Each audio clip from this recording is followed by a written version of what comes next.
We have the latest slate of Xbox Game Pass games. Another, I think, great announcement of games coming over to the service. So we will talk about that. We have more rumors about the next Xbox console. When should that or when will it be launching? Big interview here with Obsidian. Lots of interesting information about the studio, how they create games, the future of their games. So we'll talk about that. Plus some other things to go over. But before we continue, if you do enjoy this daily type of gaming news, Xbox content, make sure to hit the subscribe, share, like, all of that stuff. But for now, let's get into it.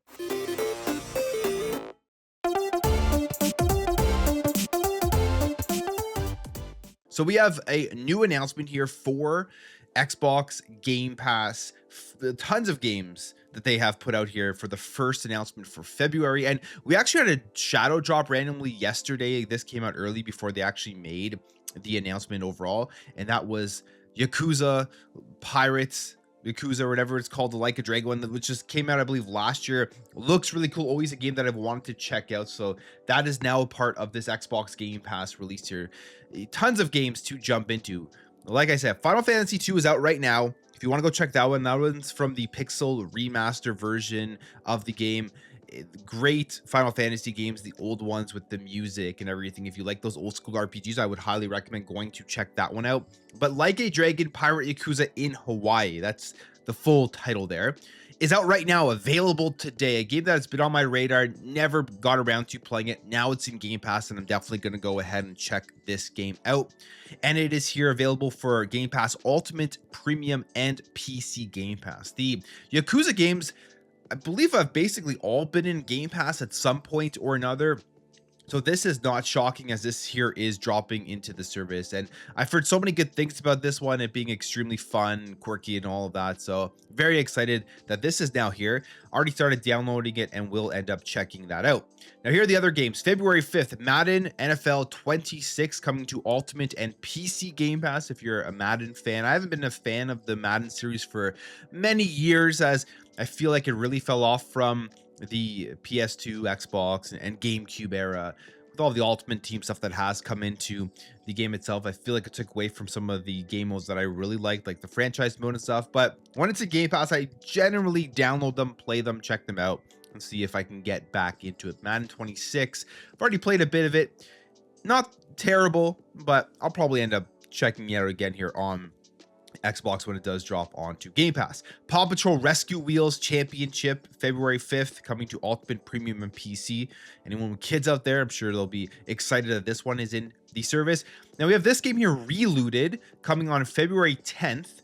And it says reclaim real African artifacts from Western museums in this African futuristic heist game. Kind of caught my attention, had no idea what this was.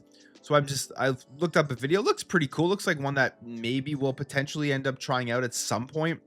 It's kind of like a running action game. You're going through, jumping over obstacles and stuff, and getting through the different levels. I think probably as fast as you can. And then I guess some puzzles are also thrown in there. So interesting looking game. One that will be fun to probably jump into and try out a little bit. And if it captures my attention, continue playing. But yeah, this one, never heard of it, so ended up checking it out. May end up trying that game out. That is there February 10th for Ultimate and PC. And then this next game here really caught my eye. It is Blaze Blue Entropy Effect X. Now I've played, I believe, the Blaze Blue fighting games, but this is a roguelite action game with 2D visuals, fast-paced combat. This one looks absolutely phenomenal. I'll be checking this one out for sure. Been playing a lot of Metroidvanias. I've been playing also Ninja Gaiden Ragebound recently, and I'm really enjoying these styles of games recently. That just been really giving me that fix of just playing some stuff and getting through games and actually being able to complete them in a relatively reasonable amount of time. But this one looks phenomenal. Like, I can't wait to check this one out. Graphics look great. Looks like it's a ton of fun in terms of the gameplay, and I will absolutely be checking that one out. This is coming February 12th here to Ultimate and PC Game Pass. Then we have Roadside Research, which don't know much about this one. Ultimate PC, February 12th. You run a gas station and aliens have landed. I think I remember seeing the trailer on this one. It actually looked pretty funny to play through. Then we have Star Sand Island on February 12th, coming to Ultimate and PC. Not sure too much about this one. but it says here that immerse yourself in a serene pastoral lifestyle, slow-paced day spent bonding with adorable capybaras, cats, and dogs, savoring the thrill of bountiful fishing and exploring the mythical moonlight forest, or simply soaking in the island's untouched beauty. So seems just kind of like sounds like a kind of Animal Crossing game more than anything. High on Life 2 coming February 13th, day one. Very excited for this one. I've been looking forward to that one for a while. We got Kingdom Come Deliverance on February 13th to Ultimate and PC Game Pass. And finally, Avatar Frontiers of Pandora on February 17th for Ultimate and PC Game Pass. I believe this will have the third person update and everything. It's a really beautiful game. I really enjoyed playing through it, and it's one of the most beautiful open worlds I think that you can explore right now if you really go and just kind of let it lead you to wherever you want. Then you find different things. You can fly in the air, through the clouds. The weather system is really cool. So I would recommend it if you have any interest in the Avatar world, or if you're just looking for an open world style of game with a beautiful environment. It is there February 17th, and then Avowed is now on premium on February 17th. So I think this is a great announcement of stuff that I want to play. I mean, there's at least 3 games here that I'll be jumping into at some point, with the Yakuza game, with the Blaze Blue game. I'll probably check out that Relooted game, and then I'll probably play some Madden, and then High on Life 2. So that's even more than 3 when I think about it. So lots of stuff here coming in this first announcement for February. I think right now the first 2 months of Game Pass have been very good from the third party perspective. Of course, we're still waiting on the big first party games to drop, starting with Forza Horizon 6, unless something happens before that and we get a shadow drop of some sort, maybe a remaster, maybe a Fallout 3, you never know. These are all things people have been talking about. So good announcement there of games to jump into. Let me know the games that you're excited to play here with Xbox Game Pass. Now, when it comes to the future of the consoles, lots of questions and talk about when the next Xbox will be coming out, whether that is the first party one or the OEM ones. When we'll hear anything about it. I think we'll probably hear something about the next generation of Xbox consoles this year because of the 25th anniversary. It just makes a ton of sense for them to give us a glimpse into the future of what we can expect for the people who still want to go out there and purchase this hardware. But we now have a rumor that the consoles won't release until late 2027, potentially could be delayed further. And this comes via Jez Corden. Now, we've heard about these potential delays on the PlayStation side of things with the prices of memory going up. This will affect everybody. This will affect all future hardware coming out. Prices will be higher, and you may have companies wanting to wait to see if there could be a fluctuation in the prices. But this comes via Jez Corden, Windows Central. In his latest report, says here, the next Xbox is a full Windows PC, that much we know. What we know less is exactly how Microsoft is going to go about it. The next Xbox is still a fair bit away, dropping in late 2027 at the earliest, according to his most recent information. And he says here, I received details about the next-gen Xbox around the same time I exclusively reported on Project Kennen, now known as the Xbox Ally.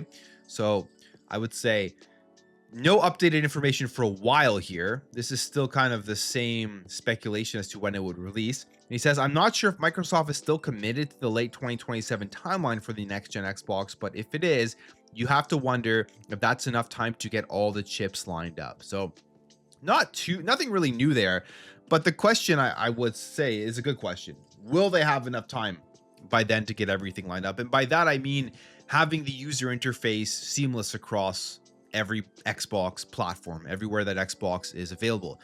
Will Play Anywhere have grown to a place where they're comfortable knowing that most people will get their library on this next Xbox, their console library? Will backwards compatibility be all worked out? Will you be able to access your Xbox 360 and original Xbox games on the next console? All of these things, I think, that have to be worked out before that piece of hardware does end up launching, because those will be major selling points for a lot of people.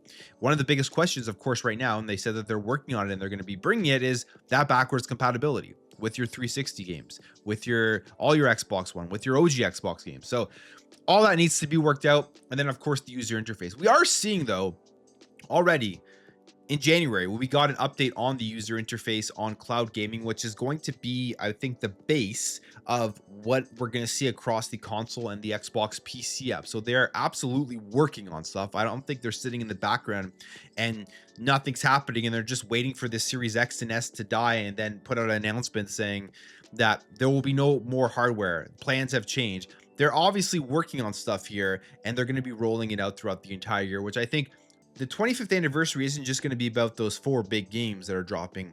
A lot of it, I believe, is going to be them updating the ecosystem and showing us the future of what we can expect when this thing does drop, if it hits their date in 2027. I'm excited to see where it goes, especially on just the seamless integration across all of the different places that Xbox is within the ecosystem. One of the things, as I talk about all the time, is Play Anywhere. It's one of my favorite features, if not my favorite feature right now in gaming. I think the next Xbox kind of just solves all problems if it's a PC, because it will always be Play Anywhere, with it being accessible on the box, whether it's through the PC store or Xbox or whatever. It'll just be one version of the game. And there's a big game here. Looks like it's getting Play Anywhere, and this would be an awesome thing. It's not officially announced, but it is showing up right now on the Xbox store with this label, and that is Crimson Desert. Game looks crazy. I would love for it to be Play Anywhere. I hope this is correct, but we see this picture here, shows Crimson Desert, and you go into the Xbox store and it has the Xbox Play Anywhere tag. So I wouldn't be shocked if this does end up being the case, as more big games are coming into the service, where you're seeing these publishers putting them in there, probably because they're seeing engagement go up when they put their games into the Xbox Play Anywhere, and that's a big reason for it. So Crimson Desert will be huge if that one does drop. Highly anticipated game. Everything we've seen so far almost seems too unreal for it to be real, in the sense that how are they pulling off some of the stuff within this game. I think it'll be pretty good though. I'm looking forward to this one for sure, and we'll see and wait for that announcement for it to be Xbox Play Anywhere. There was a very interesting interview between Bloomberg and Obsidian Entertainment about the studio, where they're going, the types of games that they want to make in the future. As we know, Obsidian has basically been carrying Xbox game studios for a few years, and that's not to say that the other studios haven't put out some great stuff, but they've been putting out the most, and they put out multiple games in a year. Like last year was just insane, almost so much that they oversaturated the market with Obsidian games, and they kind of touch on that here. This is a quick overview here summarized by Okami13 here on X, and it's an interview with Bloomberg and Obsidian talking about all of their games. Grounded 2, not shocking, a big hit. Totally expected. Grounded 1 was a big hit, and Grounded 2 is even better in many ways, and they really knocked this out of the park. This was a unique experience. This was something new that they had never created before when they created Grounded 1. They really did a great job of building up a brand new IP out of nowhere and making it as big as it is. So that part's pretty cool. Grounded 2 is a big hit. They said the Avowed and the Outer Worlds 2 failed to meet the sales expectations, and both were in development for 6+ years. Not shocking. I actually totally expected that from both after they first launched. I'm not shocked Avowed didn't meet the expectations. I'm not shocked the Outer Worlds 2 didn't meet the expectations, not because they were bad games. They just, you could tell that the sales just weren't there. There wasn't a huge amount of hype around them, aside from, I would say, the Xbox community, and just general Obsidian and RPG fans didn't seem to really want to jump into either of those. And I think that had to do a lot with release time frame. When they released them, the marketing surrounding them, it didn't really push these games forward. That's kind of my view on this when both of those games they drop, especially the Outer Worlds 2. Avowed a little bit more. They did a lot more for it, but the Outer Worlds 2, they kind of just sent out there and had their fingers crossed that people were going to end up playing it, which is unfortunate because from all accounts, they're both very good games. Josh Sawyer says that it's not good to release 3 games in the same year. It's the result of things going wrong, and probably because of development delays. The pandemic had a lot to play in on this, and that makes complete sense. Why were there 3 big games launched in the same year? They could have spread those out for sure, but they got those out there. They had to end production. You can't keep these games in production forever and then continuously increase the cost, and they had to put them all out in the same year, which I do believe hurts the sales of those games, all coming out from the same studio. It says spacing those releases helps the company manage its resources and not burn everybody out. Obsidian currently has around 280 employees and currently no plans for the Outer Worlds game, or a third one, probably because the second one did not sell very well, but they do want to keep making games in the Avowed and the Pillars of Eternity universe. Avowed was originally pitched as a multiplayer game, but the idea was scrapped 2 years in a crossover between Skyrim and Destiny. And you could kind of tell through playing through Avowed that there was some multiplayer elements to this game. I am actually interested because I think most of the time making a multiplayer game right now almost seems like a failing venture. I mean, look at Highguard. I don't think Highguard's failing right now, but it's a game that I think they were hoping to be bigger than it was. It's fallen off relatively fast, and it's hard to break in to get people to play a multiplayer game when they're playing these black hole games. But Avowed, potentially with a mix of Destiny with the combat in that game, simply because the combat is probably the best part, for me at least, was the best part of the game.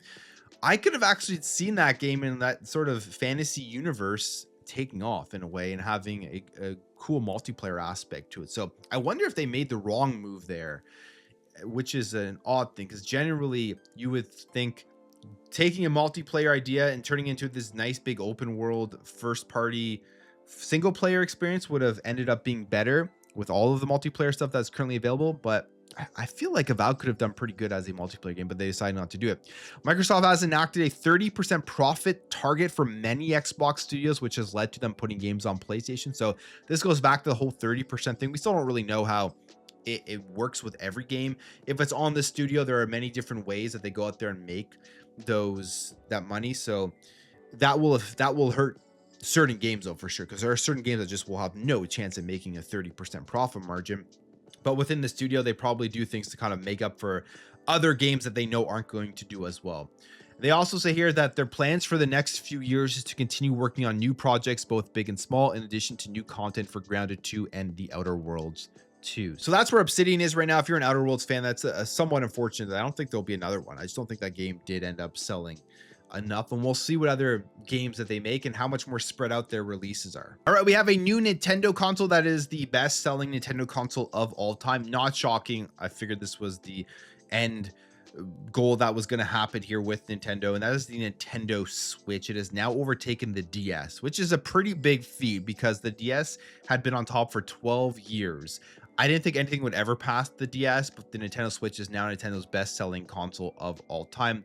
They mention here that it has sold 155.37 million units since it launched in 2017, compared to the 154 million for the 2004 Nintendo DS, which was a handle that I absolutely loved.